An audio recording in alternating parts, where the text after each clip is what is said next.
네, 오늘은 말씀드린 대로 조직 신학 첫 번째 시간입니다. 오늘 이 시간에는 신학이 무엇이냐라는 거에 대해서 얘기를 좀 나누고자 합니다.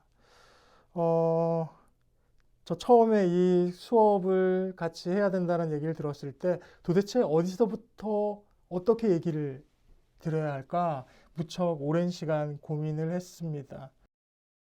세실 대학을 통해서 적어도 신학이라는 것이 이러한 것이고 그 신학의 방법론이 너무 허무맹랑하거나 말도 안 되는 이야기들을 그냥 믿음이라는 내용으로 그냥 더 씌워서 그냥 그렇게 강요되는 어떤 것이 아니라 정말 체계적이고 논리적인 방법들을 통해서 우리의 신앙을 표현하고 설명하고자 하는 노력이 있다.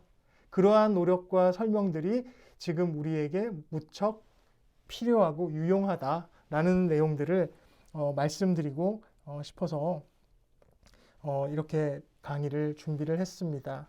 네, 그러면 한번 보시도록 하겠습니다. 신학 무엇인가? 먼저 신학의 정의를 한번 알아보도록 하겠습니다. 신학. 여기 그림 보시면 테올로지라고 나오죠? 네.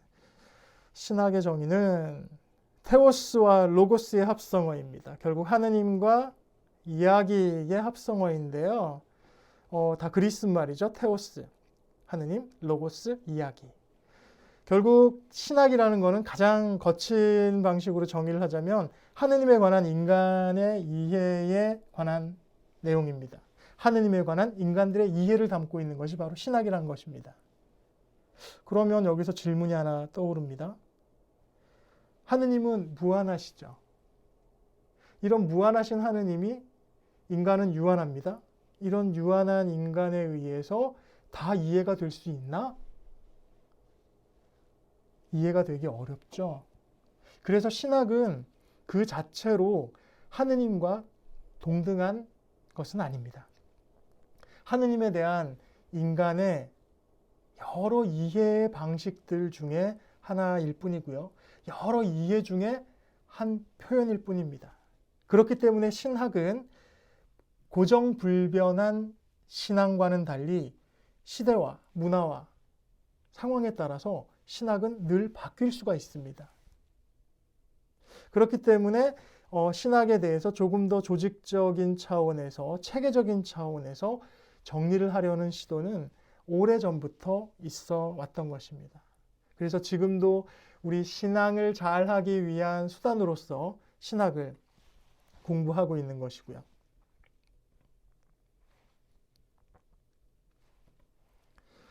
네, 칼바르트라는 신학자가 있습니다. 혹시 들어보셨는지 모르겠습니다.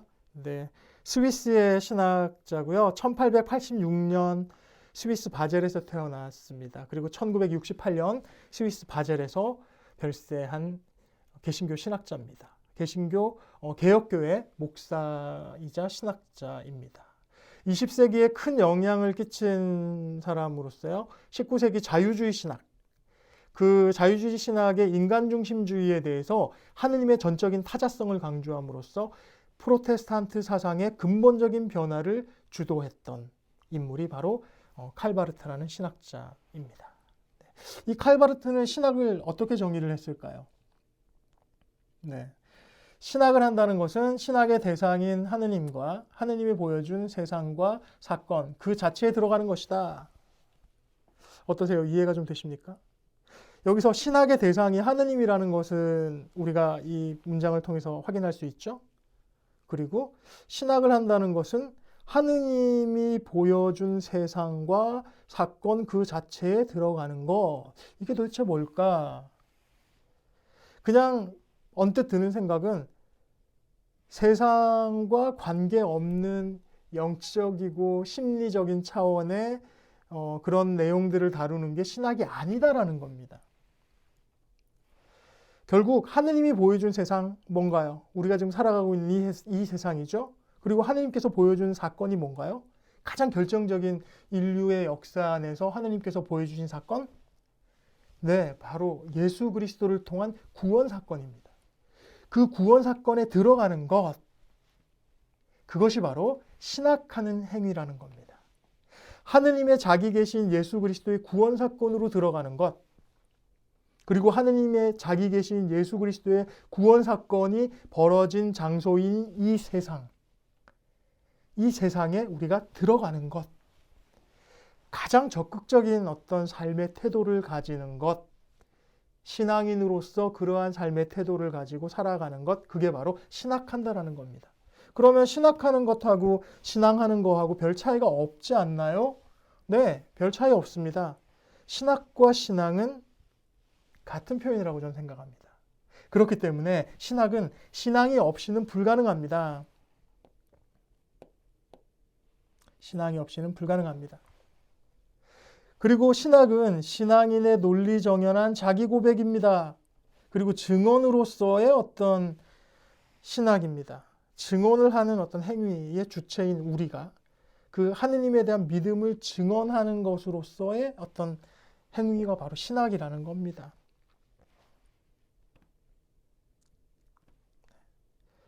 전통적인 신학의 정의를 한번 보죠. 전통적인 신학의 정의. 이거 약간 좀 객관화된 정의죠. 그리스도교를 믿는 사람들이 자신의 종교적 확신을 전제로 한 다음 그 내용을 체계적으로 설명하거나 그 내용의 이해를 돕는 학문이다. 그리스도교를 믿는 사람들이, 그리스도교를 믿지 않는 사람들은 그리스도교 신학을 할 수 없다라는 얘기죠. 자신의 종교적 확신, 신앙을 전제로 한 다음에 출발할 수 있는 게 바로 신학입니다. 그리고 자신이 믿고 있는 그런 신앙, 자신의 신앙의 내용을 체계적으로 설명하는 행위들, 그리고 그 내용의 이해를 돕는 모든 학문들, 이게 바로 신학이라고 정의를 하고 있습니다.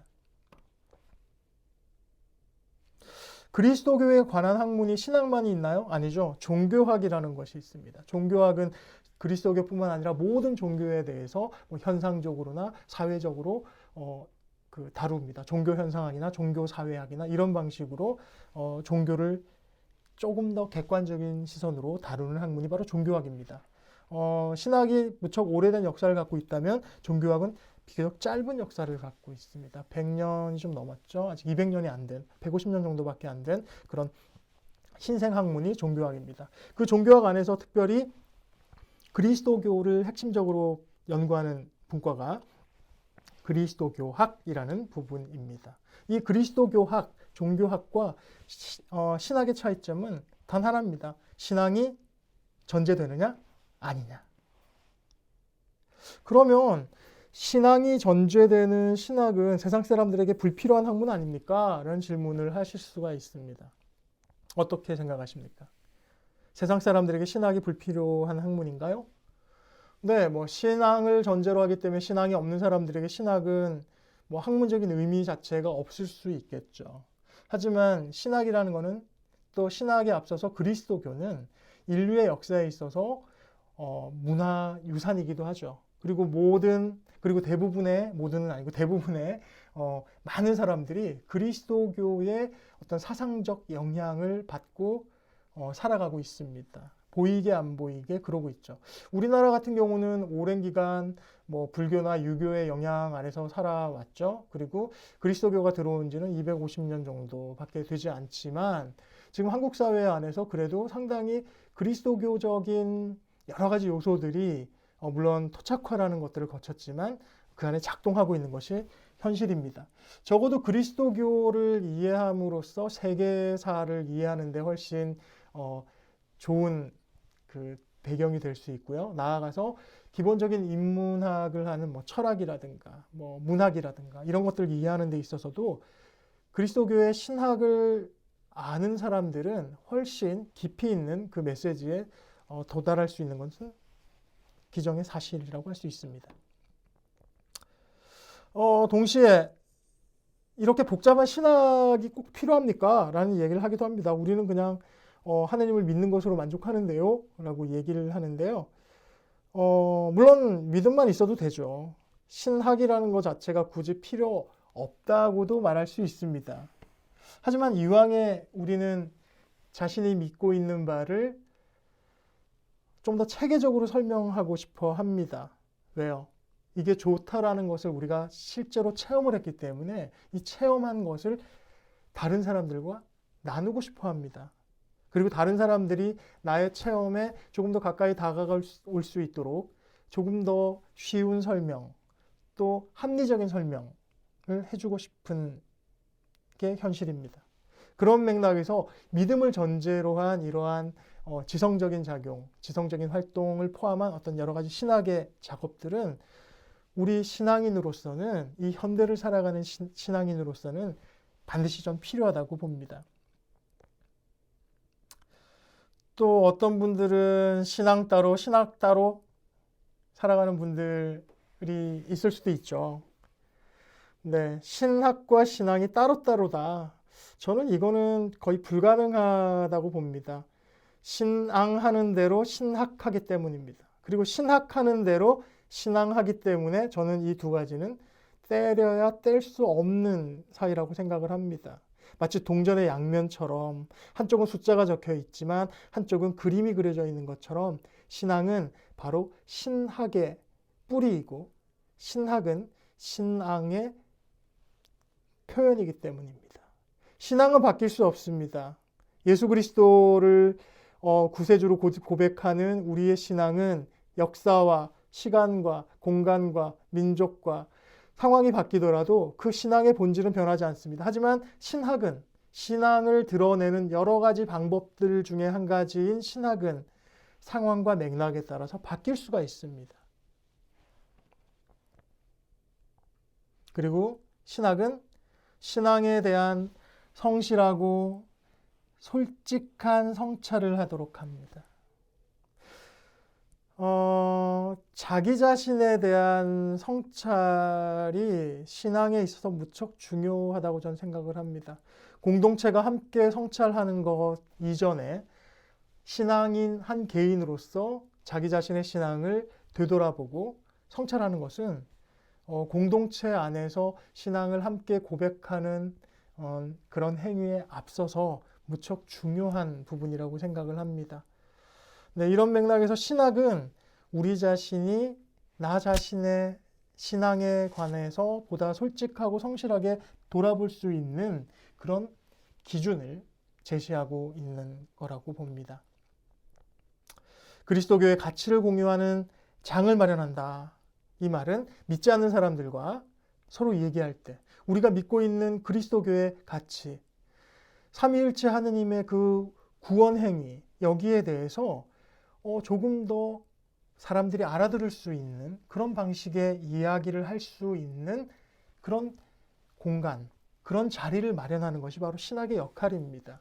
그래서 신학은 늘 체계적이고 논리적인 방법들을 사용을 해서 자신의 신앙을 표현하려는 많은 노력들을 하게 됩니다. 네, 그리고요. 결국 그래서 신학한다라는 건요. 신학은요. 선교 사명 수행의 한 형태라고 봅니다. 제일 먼저 자기 자신을 향한 선포와 증언이 되겠죠. 나 자신에 대한 솔직하고 성실한 성찰을 할 수 있도록 하기 때문에 나 자신을 다시 한번 주님의 복음 앞에 솔직하게 드러내고 비추어 볼 수 있도록 하는 게 바로 신학의 역할입니다. 두 번째는 세상을 향한 선포와 증언의 역할을 합니다. 나 자신이 복음에 비추어 이러이러한 신앙인의 삶을 살아가고 있습니다.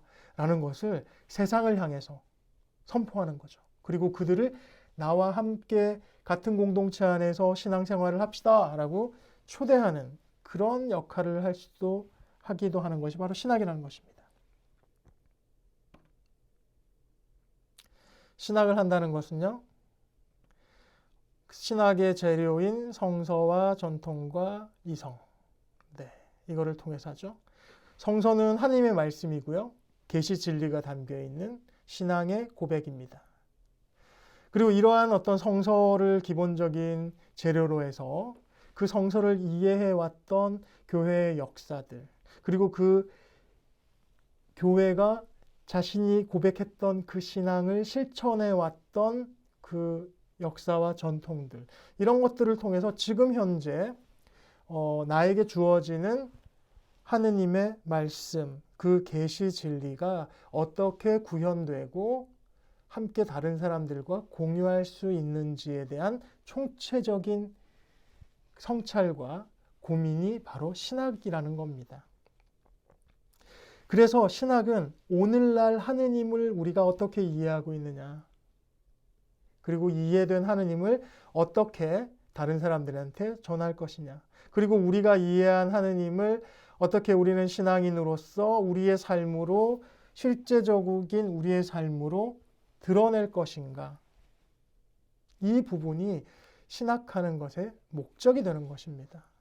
신학의 궁극적인 목적은 내가 믿고 있는 신앙에 대한 이해를 넓히고 거기에서 넘어서서 내 삶이 보다 하느님 뜻에 맞는, 하느님께서 원하시는 방식으로 변화하는 것이 바로 신학의 목적입니다.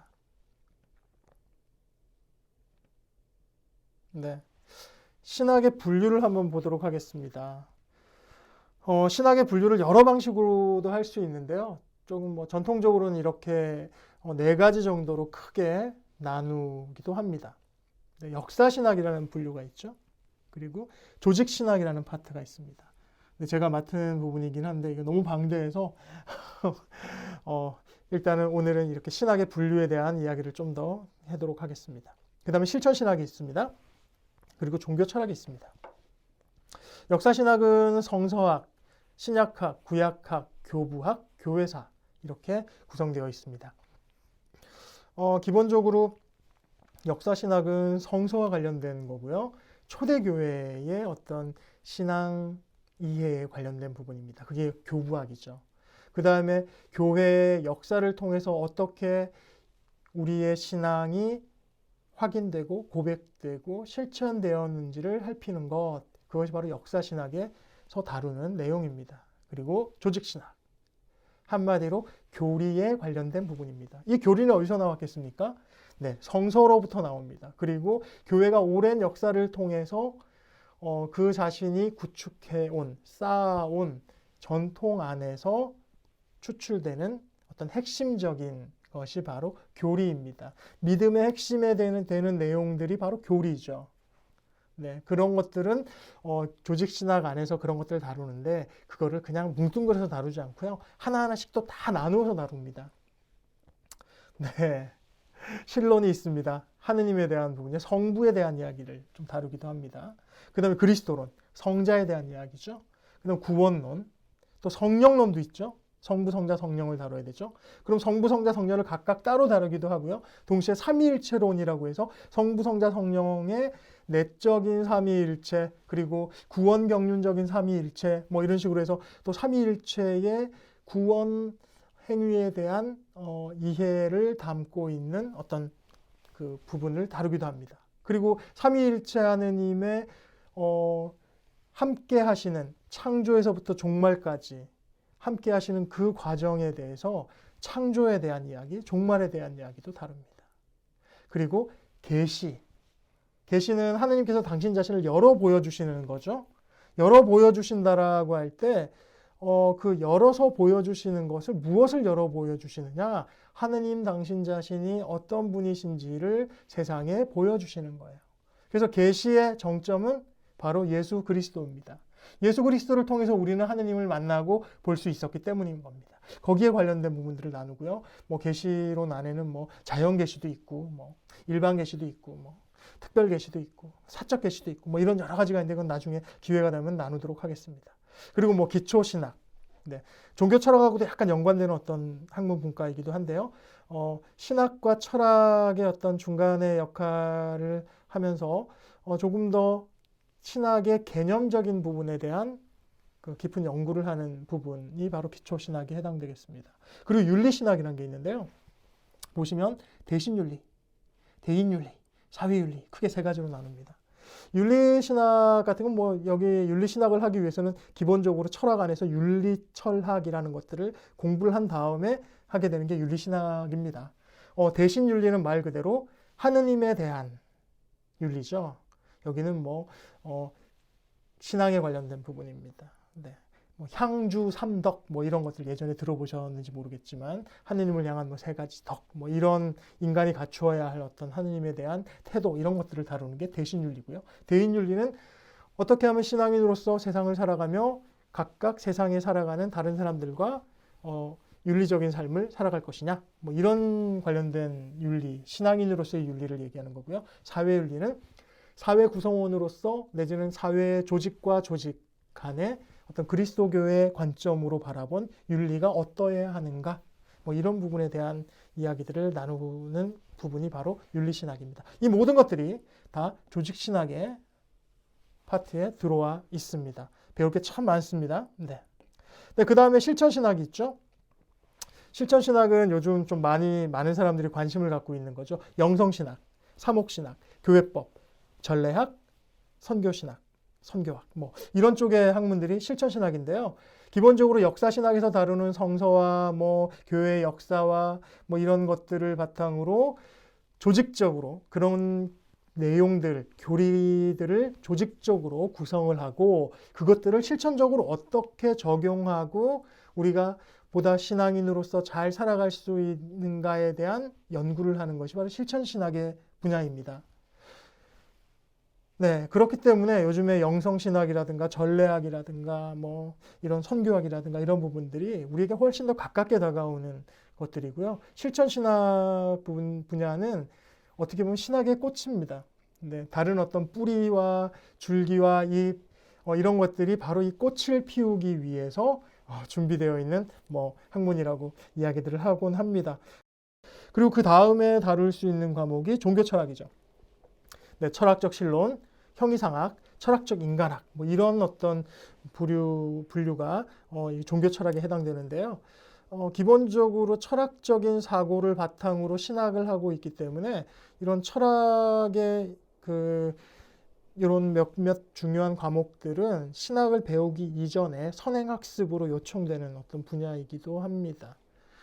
네, 신학의 분류를 이렇게 봤습니다. 그 다음에 조직신학, 네, 한 번 더 확인하기 위해서 보도록 하겠습니다. 이 많은 거를 어떻게 다 할지 모르겠지만, 네, 교리신학이죠. 교의라고도 합니다. 도그마틱스. 네, 네, 이렇게 얘기를 합니다. 그래서 보통 아까 역사신학 같은 경우는 토목공사에 해당된다고 하면요. 조직신학은 소위 말하는 이 골조를 세우는, 네, 그냥 건축이 아주 기본적인 건축이라고 보시면 되고요. 그 다음에 실천신학 쪽은 건축이 다 마치고 나면 거기에 관련된 여러 가지 인테리어, 뭐 생활의 편의를 위한 거라든가, 뭐 조금 더 윤택하게 그 건물을 잘 활용할 수 있는 방법이라든가, 뭐 건물이 가지고 있는 원래의 의도를 잘 살릴 수 있는 뭐 여러 가지 방법이라든가 이런 것들에 대한 연구를 하는 것이 바로 실천신학이고요. 조직신학은 말 그대로 건물 그 자체를 이야기하신다고 보면 됩니다.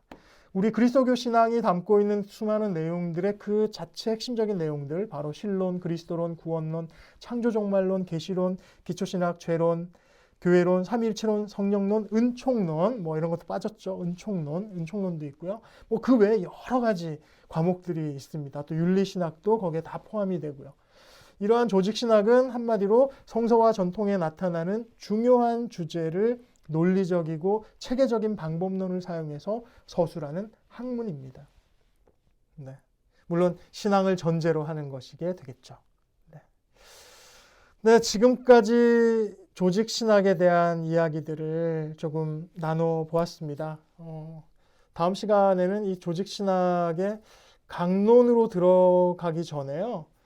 조금 생각할 거리들을 좀 같이 한번 나눠봤으면 좋겠습니다. 앞전에 들으셨던 수업, 성공의 신학에 관련된 수업, 그것과도 약간 연관이 되어 있지만 저는 이 조직신학을 통해서 우리 성공의 신학에 대한 부분도 다시 한번 정리하실 수 있도록 조금 도움을 드리고 싶은 게 제 개인적인 소망입니다. 자, 오늘 지금까지 조직신학 첫 번째 수업 여기서 마치도록 하겠습니다. 감사합니다.